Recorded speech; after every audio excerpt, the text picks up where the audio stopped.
வணக்கம் உறவுகளே.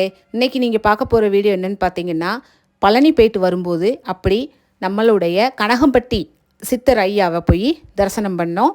நல்லா இருந்தது. அங்கே போனோன்னா குட் வைப்ரேஷனாக இருந்துச்சு. அவர் வாழ்ந்த வீடு, அவருடைய ஜீவ சமாதி, அவர் சொற்பொழிவு நடத்துகிற மரத்தடி எல்லாமே பார்த்தோம், தரிசனம் பண்ணோம். சூப்பராக இருந்தது.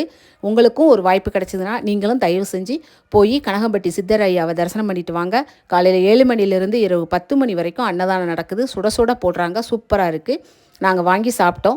மனசு திருப்தியும் வயிறு திருப்தியுமோடு வீட்டுக்கு வந்தோம். எல்லாருக்கும் இந்த அருள் கிடைக்க அந்த கனகம்பட்டி சித்தர் ஐயாவை வேண்டிக்கிறேன். அதுக்கு பக்கத்து ஊர்லேயே பாதாள செம்பு முருகன் அப்படிங்கிற ஒரு கோயிலும் இருக்குது. அங்கேயும் போனோம். சூப்பராக இருக்குது. அங்கே ஒரு 18ஆம் படி கருப்பசாமி இருக்குது. உள்ள முருகரை எடுக்கிறதுக்கு அலோ கிடையாது, அதனால் எடுக்கலை. இந்த வீடியோ உங்களுக்கு பிடிச்சிருக்கும். லைக் பண்ணுங்கள், ஷேர் பண்ணுங்கள், கமெண்ட் பண்ணுங்கள். ஸ்ரீ அரங்கன் ஃபேமிலி சப்ஸ்கிரைப் பண்ணுங்கள். ஸ்ரீ அரங்கன் ஃபேமிலிக்கு என்றைக்கும் உங்கள் ஆதரவு வேணும். ஓகே, பாய், தேங்க்யூ.